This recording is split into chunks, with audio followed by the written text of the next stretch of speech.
Warahmatullahi wabarakatuh. Perkenalkan kami dari kelompok 3 ingin mempresentasikan hasil laporan perancangan produk yang berjudul Alat Penanam Benih Kopi yang diampu oleh Prof. Rifki Ismail eh, yang beranggotakan dari kelompok 3 yaitu yang pertama ada Putih Vindira Kaulia Karim, yang kedua Muhammad Rizik Dianero, yang ketiga mau Fauzan Sidik Susetyo, dan keempat ada Fadil Muhammad Rahman, dan terakhir Bagas Panudugro dan saya sendiri. Next.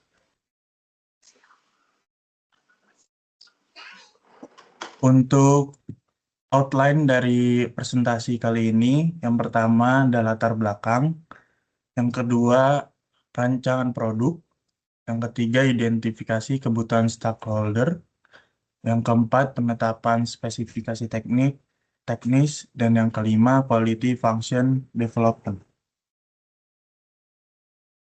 Next. Kemudian dari latar belakang. Indonesia merupakan negara agraris dengan iklim tropis yang mendukung pengembangan kopi sebagai komoditas perkebunan unggulan. Akan tetapi, produktivitas kopi nasional masih belum optimal karena proses budayanya, khususnya penanaman benih, masih banyak dilakukan secara manual. Pada metode manual cenderung kurang efisien, kemudian membutuhkan banyak tenaga kerja serta menghasilkan jarak dan kedalaman tanam yang tidak seragam. Hal ini berdampak pada pertumbuhan tanaman yang kurang maksimal dan rendahnya efisiensi produksi. Oleh karena itu, diperlukan inovasi berupa alat penanam benih kopi yang efektif dan ergonomis untuk meningkatkan efisiensi penanam, mengurangi ketergantungan tenaga kerja, dan serta mendukung peningkatan produktivitas kopi nasional.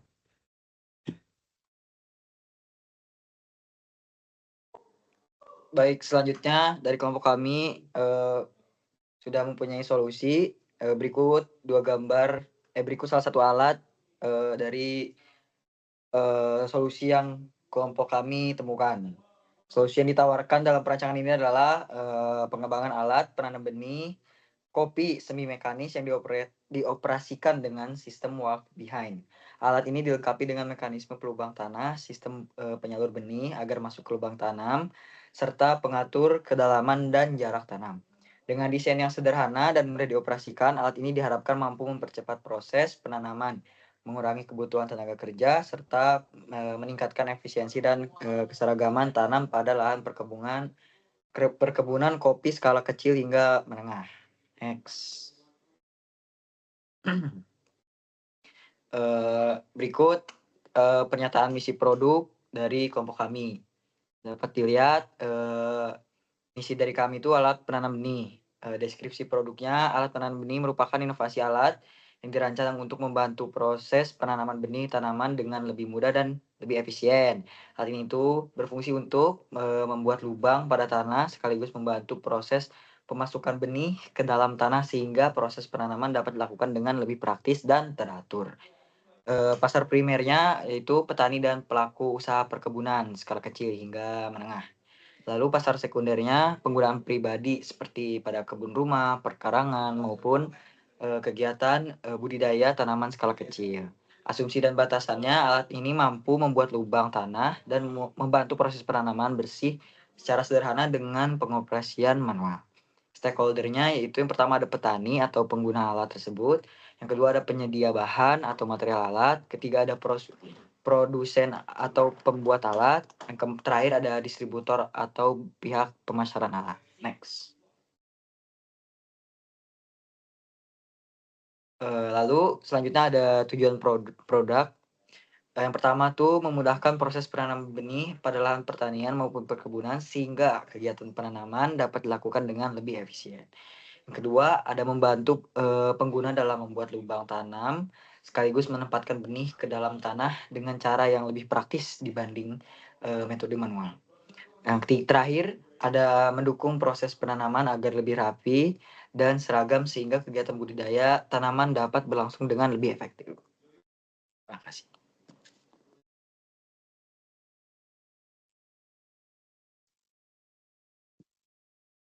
Baik, selanjutnya deskripsi produk. Alat menanam benih merupakan perangkat yang digunakan untuk mempermudah proses penanaman di lahan pertanian atau perkebunan. Alat ini membantu pembuatan lubang tanah sekaligus menempatkan benih secara lebih cepat dan praktis dibandingkan metode manual. Penanaman benih merupakan tahap awal yang penting dalam budidaya karena berpengaruh terhadap pertumbuhan tanaman. Dengan ini, proses tanam menjadi lebih teratur, konsisten, dan efisien. Dirancang sederhana dan mudah digunakan, alat ini dapat membantu mengurangi waktu dan tenaga kerja, serta meningkatkan efektivitas penanaman pada skala kecil hingga menengah. Next, batasan produk. Yang pertama, produk ini dirancang untuk membantu proses pembuatan lubang tanah dan penanaman benih secara sederhana. Yang kedua, alat digunakan pada lahan pertanian atau perkebunan dengan kondisi tanah yang mendukung untuk proses penanaman. Dan yang ketiga, produk memiliki dimensi dan kapasitas tertentu yang disesuaikan dengan kebutuhan penggunaan di lapangan. Next. Identifikasi stakeholder.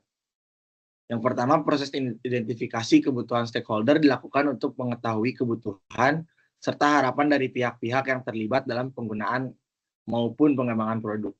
Stakeholder dalam perancangan alat penanam benih ini meliputi petani sebagai pengguna utama, produsen alat, penyedia material, serta distributor alat pertanian.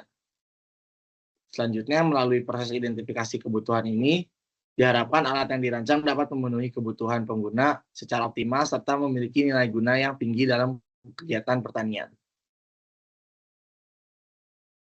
Next. Selanjutnya yaitu pengumpulan data mentah kebutuhan pelanggan atau tadi stakeholder yang terkait dengan alat perkebunan ini, yaitu yang pertama ada petani atau pekebun dari kopi itu sendiri, kemudian ada produsen alat, kemudian penyedia material dan distributor. Selanjutnya data mentah atau kemungkinan yang diinginkan oleh para stakeholder. Yang pertama untuk petani, setelah kita buat beberapa kebutuhan atau data yang diinginkan, yaitu ada yang pertama ada alat mudah digunakan dalam proses penanaman benih, kemudian proses penanaman benihnya dapat dilakukan dengan cepat, alat tidak membutuhkan tenaga yang besar saat digunakan, kemudian kedalaman penanaman benih dapat konsisten sesuai dengan yang biasa petani inginkan, kemudian alat memiliki bentuk yang ringan dan mudah untuk dibawa. Kemudian yang kedua dari produsen alat. Yang pertama, material alat mudah diperoleh di pasaran, kemudian proses manufaktur alat tidak terlalu rumit, dan juga biaya produksinya relatif rendah. Kemudian untuk penyedia material, material yang digunakan kuat dan tahan lama, kemudian material tidak mudah berkarat ketika digunakan di tanah. Kemudian untuk stakeholder yang keempat, ada distributor. Untuk data mentahnya itu harga alatnya terjangkau bagi para petani, kemudian produknya memiliki kualitas yang baik dan tahan lama, kemudian produknya memiliki pasar yang luas pada sektor pertanian. Kemudian tafsiran dari data mentah yang sudah dikumpulkan atau sudah dicari ditanyakan kepada beberapa stakeholder. Yang pertama untuk kebutuhan dari aspek visibility. Yang pertama yaitu desain alatnya sederhana dan mudah dikenali. Kemudian bentuk alatnya itu ergonomis atau sangat nyaman digunakan oleh petani dalam waktu yang cukup lama untuk digunakan. Kemudian untuk aspek safety-nya, material alatnya itu kuat dan tahan lama. Kemudian alatnya aman untuk digunakan oleh pengguna, yaitu para petani. Kemudian ada aspek efisiensi. Yang pertama, proses penanamannya itu cepat, kemudian kedalaman penanaman benihnya itu konsisten, kemudian alatnya itu tidak membutuhkan atau mengeluarkan tenaga yang besar. Kemudian untuk aspek easiness, yang pertama mudah dioperasikan oleh pengguna, kemudian materialnya mudah didapat, kemudian proses manufakturnya tidak terlalu rumit.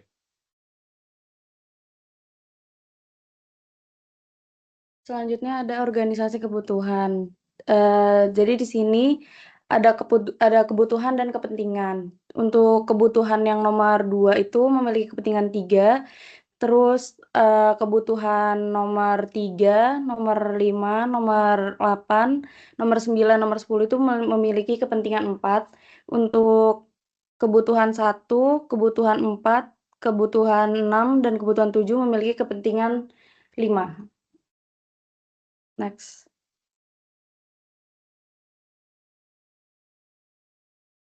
Selanjutnya, matriks kebutuhan pelanggan. Jadi, matriks ini menunjukkan tingkat kepentingan kebutuhan pengguna dan hasilnya digunakan untuk menentukan prioritas desain, di mana fokus utamanya adalah biaya terjangkau, kemudahan penggunaan, dan desainnya yang ergonomis. Lalu di sini ada skala 1 sampai 5. Yang pertama itu sangat tidak penting, yang kedua itu tidak penting, ketiga itu sedang, keempat itu penting, kelima sangat penting. Dan di sini tabel hasil dari kelompok kami. Next. Selanjutnya penetapan spesifikasi teknis. Spesifikasi teknis ini bertujuan untuk memastikan bahwa alat yang dirancang dapat memenuhi fungsi, kemudahan penggunaan, serta efisiensi dalam proses penanaman benih. Spesifikasi target dari alat penanaman benih dapat dilihat pada tabel berikut. Tingkat kepentingan 3 itu yang pertama desain alat sederhana dan tidak banyak komponen. Yang kedua bentuk alat ergonomis agar nyaman digunakan. Yang ketiga dimensi alat disesuaikan dengan tinggi pengguna. Yang keempat pegangan alat dirancang agar mudah dikendalikan. Tingkat kepentingan 4, yang pertama material alat menggunakan bahan yang kuat dan tahan lama. Yang kedua komponen alat menggunakan material yang tidak mudah berkarat. Yang ketiga material mudah diperoleh di pasaran. Yang keempat proses manufaktur dibuat sederhana agar mudah diproduksi. Tingkat kepentingan 5, yang pertama mekanisme alat mampu membuat lubang tanah dengan efektif. Yang kedua kedalaman penanaman benih dapat dibuat lebih konsisten. Yang ketiga, alat mudah dioperasikan oleh pengguna. Yang keempat, sistem kerja alat dibuat sederhana untuk meningkatkan efisiensi proses penanaman. Next. Di sini ada tabel QFD. Jadi untuk di bagian kiri itu ada kebutuhan pengguna. Di sini ada yang pertama proses penanaman benih lebih cepat, yang kedua desain alat lebih sederhana, yang ketiga bentuk alat ergonomis, yang keempat material kuat dan tahan lama, yang kelima alat aman digunakan, yang keenam kedalaman penanaman konsisten, yang ketujuh alat mudah dioperasikan, yang kedelapan material mudah diperoleh, yang kesembilan proses manufaktur mudah, yang kesepuluh harga dan alat terjangkau. Jadi untuk bagian atas itu ada parameter teknis, di mana ada dimensi alat, desain alat, ergonomi, kekuatan material, mekanisme penanaman, sistem keamanan, kemudahan operasi, yang terakhir kemudahan operasi. Lalu untuk simbol itu menunjukkan tingkat hubungan, kuat, sedang, atau lemah. Jadi tabel ini menunjukkan bahwa kebutuhan pengguna diterjemahkan ke dalam parameter teknis dan dari hasil perhitungan, prioritas utama desain alat adalah kemudahan operasi, efisiensi kerja, dan mekanisme penanaman. Next.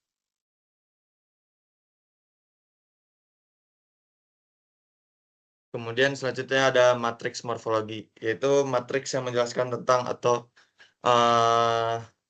alternatif-alternatif yang digunakan dalam beberapa subfungsi. Subfungsi di sini ada sistem penggerak, model rangka, penampung benih, mekanisme tanamnya, kemudian sistem penutup.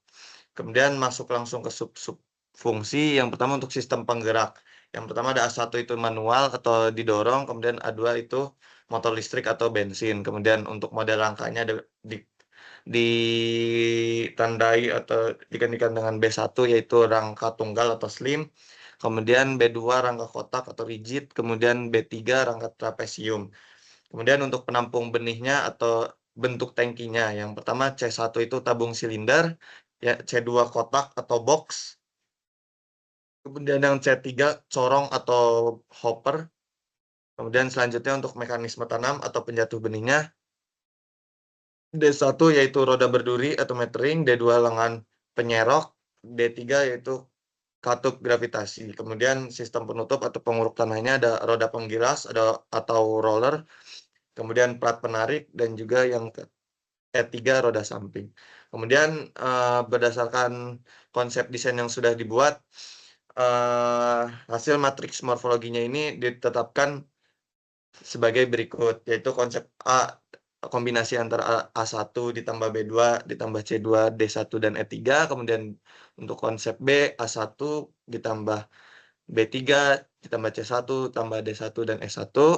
Untuk konsep C atau konsep ketiga ada A1 ditambah B1 tambah C3 dan tambah D3 dan E1. Untuk konsep D, A2 ditambah B2 ditambah C3 tambah D1 dan tambah E1. Untuk konsep E, A1 tambah B1 tambah C1 tambah D1 dan E1.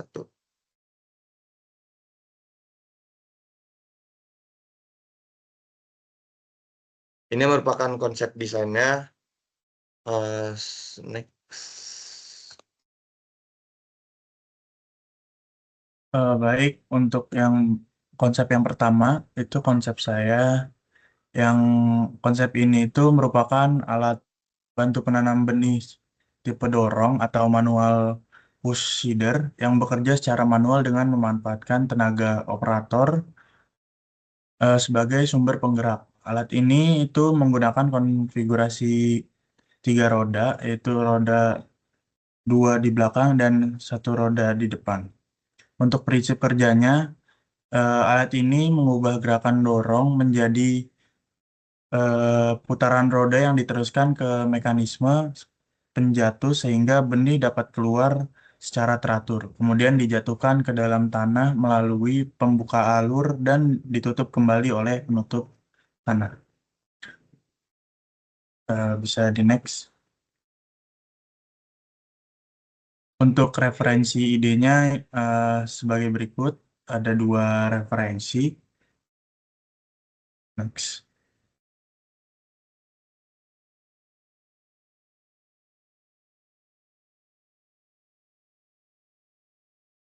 Mike.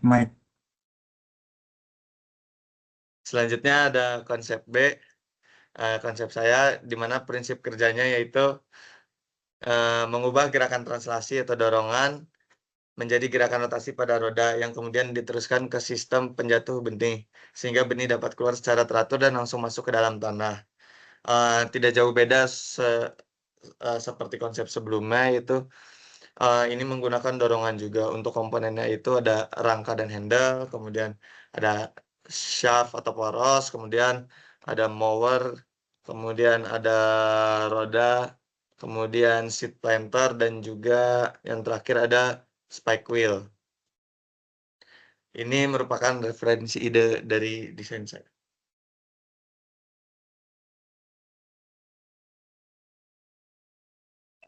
Oke, selanjutnya ini konsep C atau konsep dari saya sendiri. Produk ini tuh terdiri dari rangka, tangki air, dan juga ini tuh alat untuk menanam benihnya. Seperti tidak jauh seperti konsep-konsep sebelumnya. Alat ini fungsinya sama, memiliki fungsi yang sama. Fungsi alat penanam benih itu selain untuk menanam benih, dia juga bisa memberi jarak antara benih satu dan benih lainnya. Alat ini terdiri dari 2 roda dan memiliki pipa penampung benihnya juga. Next. Berikut referensi ide dari gambar produk yang kami sarankan.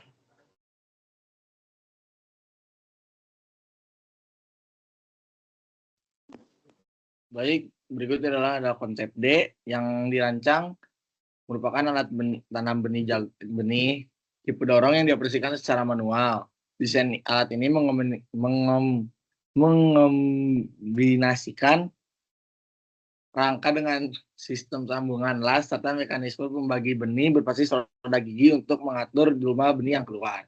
Sistem roda gigi pada alat berfungsi untuk menghasilkan distribusi benih yang lebih terkontrol dan konsisten pada setiap titik penanaman. Pada bagian saluran keluar benih terdapat mekanisme tuas yang bekerja secara otomatis mengikuti putaran pembagi. Ketika roda gigi berputar, terus akan membuka saluran benih sehingga benih dapat keluar sesuai dengan pengaturan yang telah ditentukan. Secara umum, alat ini dirancang untuk meningkatkan ketepatan jumlah benih dan keseragaman jarak tanam dibandingkan metode penanaman manual, meskipun masih memiliki beberapa keterbatasan dari sisi konstruksi dan operasional. Next.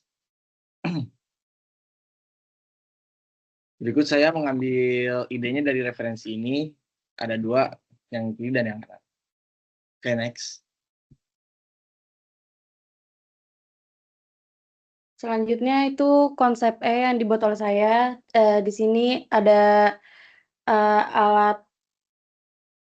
alat manual berbasis putaran roda.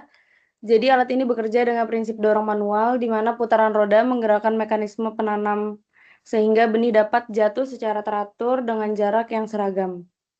Lalu bagian-bagian dari alat yang saya buat itu ada rangka utama, ada pegangan, ada roda penggerak, ada pengatur benih, ada penampung benih, ada penutup tanah, terus ada roda depan, saluran benih, pembuka alur tanam. Next.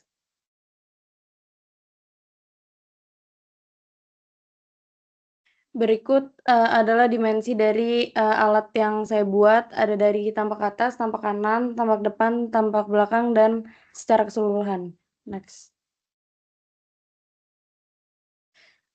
Berikut adalah referensi ide yang saya gunakan, yaitu ada dua. Yang pertama dari Santoso dan kawan-kawan pada tahun 2020, yang kedua ada dari Zulkarnain tahun 2022. Next.